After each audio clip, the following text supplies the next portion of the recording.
Hello, everyone. Welcome back to Ancient Lit. Hope you had a good weekend, and thank you for the submissions on Friday.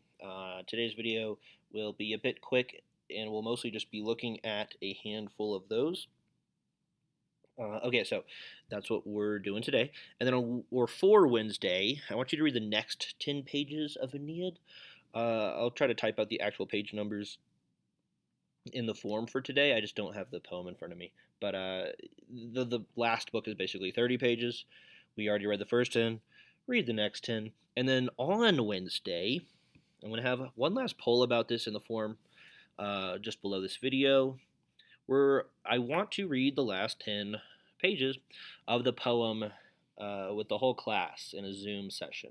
So maybe instead of a video on Wednesday, we will do that at 11 o'clock. So my poll will basically ask if that seems possible for you. And I guess if there's enough of you that it is not possible for, we will do something different. But even if there's like half the class is like, yeah, I could probably do that, we'll just do it and maybe like record it and then I can upload that so it could be archived so that people who miss it could still watch it. Uh, yeah, and so yeah, it'd just be a chance for us to kind of touch base directly for the first time in a while.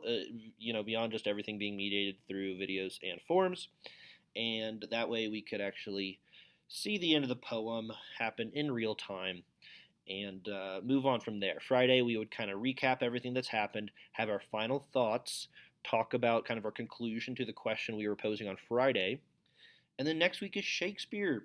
So yeah, I've been kind of saying this on my videos today. I know students are getting probably a little tired of the online content, but we are a mere 4 weeks away from the end of the year now. So, and it's almost like three, given that last week is kind of like a finals week where I assume most teachers will be doing like review and Zoom tutoring and stuff. So anyway, we are getting there, guys. Hang tight. All right, so I put up all of these responses on these next three slides, so we'll kind of go through those. I'm putting a star by the ones I'm going to read. That's somewhat arbitrary. All of these are good, truly, but I just want to spare you guys from having to hear me read all of them out loud on the video. So please feel free to pause and kind of go through these a little bit yourselves. But on the right column, I'm saying if the response is putting forth the idea that Aeneid is pro Rome, and then I'm putting anti for the ones that are anti. So we'll see what the final count is once we get through all of these. But yeah, I'll just kind of read through and respond to specifically the ones in with the little star by it, just so you know where I'm actually at on the page. Okay, so I really liked seeing how people had different takes on this, and there actually was a fair amount of division, as we'll see. But let's go through this second one real quick. Just to sum up that first one, it's kind of saying like, yeah, this is pro Rome, right? Like we have all that stuff on the shield and various things that just indicate that Virgil is celebrating Rome. Whereas the second one is saying, I think the poem is against Rome and it's expansion. I think that's an important. It's expansion. That is the thing that maybe Virgil is being critical of. That's an interesting idea. Throughout the poem, it seems that the poem tries to paint the Romans in a bad light. Them leaving Carthage causes Dido to making it seem as though they are in the wrong for invading Italy, even though it is apparent that Romans are supposed to be the quote unquote good guys. The opposing sides are made out to be the victims of the Romans. It makes the enemies of the Romans seem like they are in the right and that the Romans are in the wrong. Yeah, I think there's a lot of like straightforward logic here that checks out. I especially think the Carthage episode does paint Aeneid in a bad light. I'll talk a little more about Carthage towards the end of this, but also what you're saying about how they're the quote unquote good guys, the opposing side is made out to be the victims. I think that's pretty true. A lot of people bring up the point that Virgil is not from Rome specifically. I assume like the city Rome. He's from this town Mantua, which is far north, to the north of Rome. And so, in a way, if you think about it, Virgil himself, at least as a child, in terms of where he's born, would maybe identify with the people who Aeneas and are fighting is I'm sorry, Aeneas and the Trojans are fighting against in the final six poems of the or books of the poem. So yeah, that's a I think there's some real validity there. The next one is saying against. A lot of the characters seem to hate on Rome. And yeah, I mean, we're giving a fair amount of playtime to people like Turnus and Amata and sort of Latinus and other people, various like minor characters and NPCs who definitely are not a fan of the Trojan encroachment. And this last one, I really like what this last person is saying, but I do want to mention they're saying in the middle here, as said in the video, he wanted to secretly betray Augustus. I just want to be clear. Uh, that is what certain scholars would kind of have us think, given their specific argument for Virgil being critical of Rome. This is not proven. This is speculative. And when I was kind of being a little goofy with that text bubble, betray is almost maybe a strong way of putting it. But in a sense, I guess it is the correct word. But yeah, just to be clear, I was presenting that side of the argument in the video on Friday, but it's still up for debate. There's still scholars on either side of the aisle at this point, and yeah, I mean that's kind of like the cool thing about going into certain fields is the speculative nature of certain topics where it's like we know a lot at this point. We know so much more than we did say like at the beginning of the Renaissance or whatever, but there's still certain things in all kinds of fields where people are in disagreement about something. Okay, this next one we have two pro ones on top. Let's see. So some good points in those. Yeah, kind of. It's like the more straightforward view. I think they're kind of echoing is that this is a positive portrayal of the founding of Rome. Where this last one, I'll go ahead and read through that one. Because of my previous examples of Aeneas being like the Greeks, I don't believe Virgil is complimenting Rome. In his example of Aeneas settling in Italy and conquering the lands, he is referring to the Romans' subversive will to conquer countries and comply them to their empire. Yeah, it's a good use of the word subversive, which literally means, as we talked about, like to overthrow something. Which is kind of a different way to use it than when we're talking about intellectual things. But I like that you're using it that way. I think Virgil is anti-Augustus and only took the job of writing Aeneid because he either was scared Augustus would do something to him otherwise, or decided it'd be a good method of insulting Rome. That's interesting. Like maybe he thought like, hey, like this is a way I can kind of get my opinions out there, and I'll keep it subtle enough and understated enough where it's not going to be super clear. But who knows? We talked about how this is not an idea that came about until 50 years ago, but I mean, this is literally something I'm thinking about on the spot. Maybe other people in northern Italy who had recently not had Roman citizenship, maybe when they read Aeneid, it occurred they kind of like recognized something that people who were living in Rome, who liked Rome, would not have seen. They would have kind of seen that the victims of the Trojans settling in Italy were being humanized and were being empathized with by the poem. So that's kind of really interesting. Let's see a little more here. Despite his artistry in the writing of the book and his attempt at making it a masterpiece before his death, I believe he also wanted to make sure all his contradictions against Aeneas were well hidden from normal people like Augustus, but still applied to the I left something off. 1 second. So applied to the advanced scholar. So he's saying, yeah, this would have gone over normal people's heads. And Augustus, he was a smart guy. He would have been given a good education, but I mean, he would have been probably kind of like to an extent blinded by his own bias, by like his rose tinted glasses, as it were, to where even if there were kind of like shots at Rome being made, he just maybe wouldn't have seen them. And we have talked about how Roman poets actually pride themselves on complexity and intricate references and allusions to things that are very niche and are not something that like an everyman or woman would necessarily get unless they had a very specific education and were very writerly and scholarly. So I wouldn't necessarily put uh, like encoding subtle messages past any Roman poet. That was a thing they explicitly strived for. All right, we have five more here, so two more slides.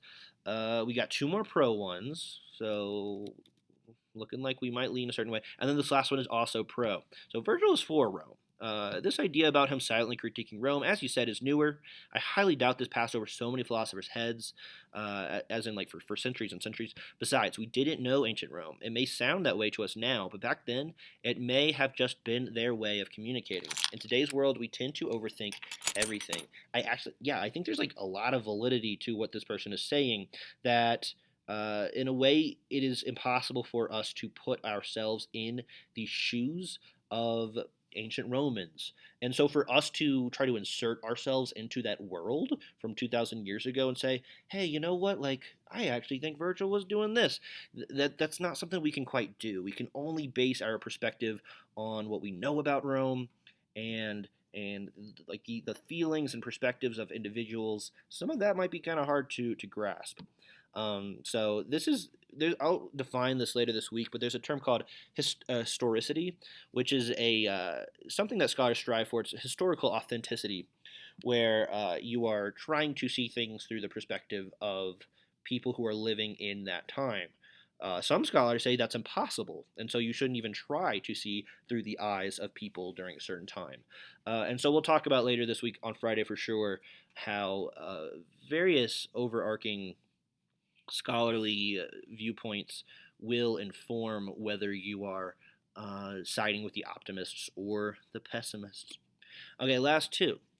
We have another anti, and then we have one that is kind of both. And I hope I'm not misinterpreting this person, but I actually like that they seem to maybe not be taking a hard side with this. I think that you could argue that Virgil's critical of Rome rather than being completely pro-Roman. For one, he is heavily influenced by someone who is from Rome themselves. I guess they mean Augustus there. So much of his writing isn't coming from his own point of view. Yeah, I mean he was kind of doing this essentially almost like on commission for Augustus. Second, Virgil is not from Rome, and his people were not given many rights by the Romans. It took his people several decades to gain citizenship. Yeah, I think that's one of our more interesting pieces of ammunition in the pessimist uh, arsenal. And yeah, the way I posed the question maybe led you to believe that you needed to take one side or the other. But as we talk about, things are not necessarily black or white. So it could be a little bit of both, where Virgil, part of him loves Rome and wants to have a send up of Rome with this poem that is positive and glorifies Rome. But there could be a part of him that would maybe feel wrong to just do that and not point out some of the struggle, some of the sacrifices, some of the inconvenience, some of the encroachment on others' lives. If you think about it, it's not just the Italian peninsula that needed to get settled. Uh, Everything between Aeneas getting there and when Virgil is writing involves Italy eventually spreading out all over the Mediterranean, conquering brutally Carthage, conquering Greece, Spain, France, especially what Julius Caesar did in France or Gaul for 10 years is basically genocide, is how we would maybe think of that now. Yeah, and so he could be doing a little bit of both. And so when I count them all up, I have 6.5 ish. If I count that last one as like a 0.5 for each, 6.5 pro and 5.5 anti. So people tend to side with the optimists. I think that that ratio kind of makes sense given the overall historical viewpoint on Aeneid. And the fact that anti is a little smaller might reflect that that is a newer idea, and that on a more obvious level, it is kind of clearly seeming pro-Roman. The only way we could say it's like truly anti is if we're kind of looking under the hood a little bit, or putting certain aspects of the poem under a magnifying glass and really kind of honing in on those things. So just kind of real casually, this is not really notes, but these. I'll just go through these real quick and we'll expand on them on Friday. I'm still kind of holding back a little bit because we have to actually finish the book before we kind of make a final assessment. And at that point, we'll get more into the nitty gritty of what these pessimists are saying very specifically. I've still only kind of hinted at their overarching viewpoint.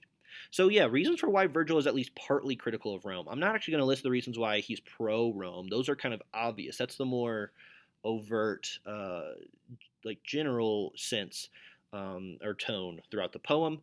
But there's certain things that do almost seem to make Rome slash the Trojans, who are these pre-Romans, not look great at the very least. So the Dido episode, right? Was Virgil just trying to pick up on this myth that was already kind of around uh, to give a real kind of reason for why Carthage ends up being such a big enemy of Rome early on in the the Roman Republic era. You know, basically he gave us a causality for the Punic Wars by having that whole episode. Dido, before she does her thing, curses Rome. She says, "Okay, like I'm upset. I'm not gonna ever get over this, but I curse my people to go to war with Rome centuries from now." And as we've talked about, Carthage really did threaten Rome's livelihood. You know, there's an alternate timeline where the Second Punic War was lost. Hannibal won, and that would drastically change the course of history if Carthage invaded Italy successfully and basically crushed the Italian people. I mean, we lost the language of Carthage, Punic. We don't have it. We know it was a thing. We don't have it. Imagine if Rome had been crushed so thoroughly early on enough in their lifetime that we just did not have Latin. For one thing, I would not have this job, or I don't know what I'd be doing. Maybe I'd be teaching Punic. Who knows? Anyway, okay, second point. Iulus killing that Latin stag, thus making the conflict with the Rutulians partly man-made and not just God-made. I remember getting into the second half and thinking, okay, here we go again with Juno or any given god pulling strings, manipulating humans. Sometimes that kind of takes the wind out of the sails of the character's own agency in these poems and myths, because it's like, well, it doesn't really matter what the people do, because ultimately things are in the hands of these divine beings.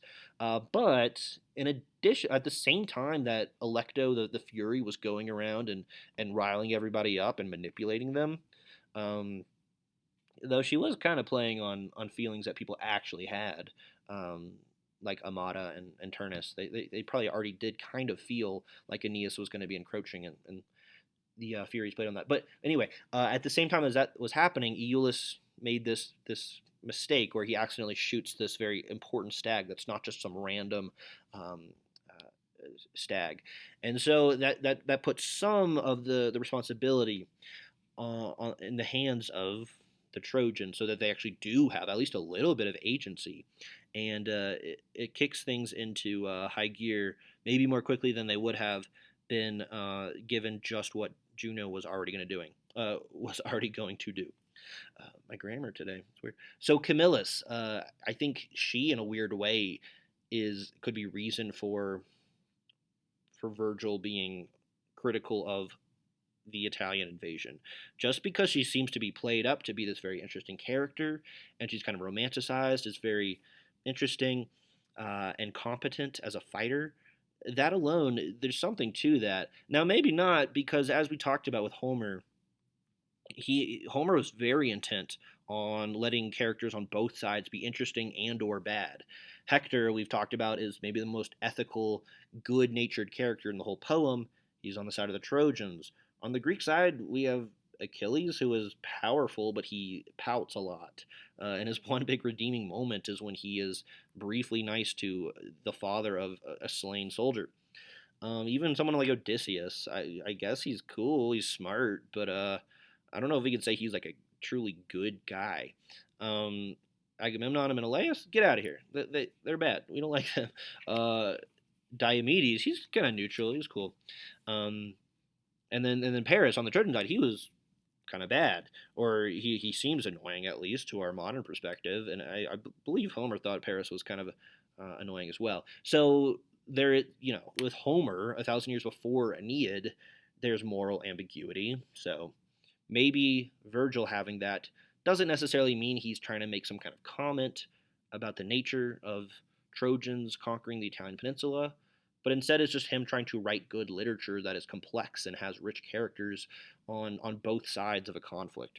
So there's a reason why all of these could function as reasoning for a pessimistic viewpoint, while also there's a reason why it's like, well, maybe that's not really the case.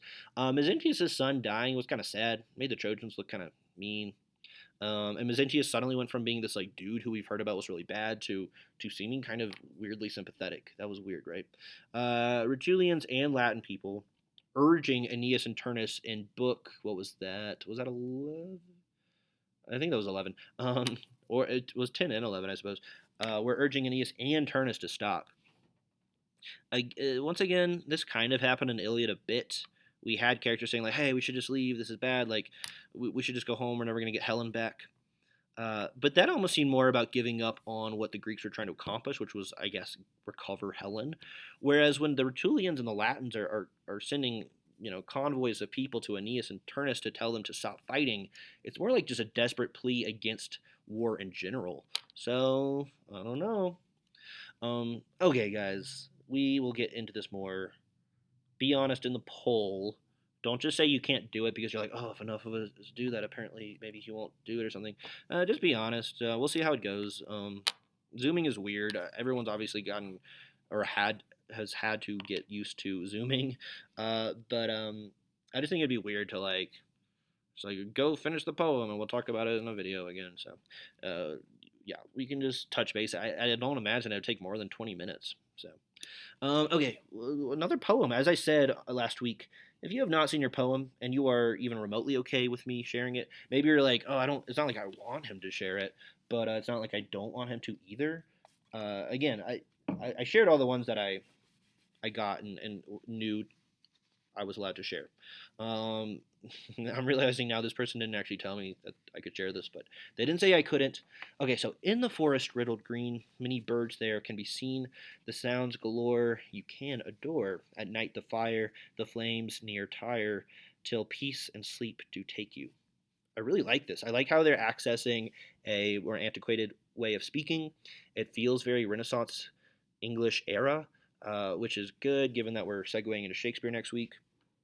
I also like that they're hitting these septimeter lines in the first two, and then they have these shorter lines towards the middle, and then they return to a 7-beat line at the end, which is kind of like an odd metrical length for a line, but I like it. And we have this nice A A B B C C D rhyme scheme. Um, Good. I wonder when you say the flames near Tyre, is that Tyre as in the place where the Carthaginian uh, um, colonizers hail from? I'm not sure, but I really like it either way. It's very evocative.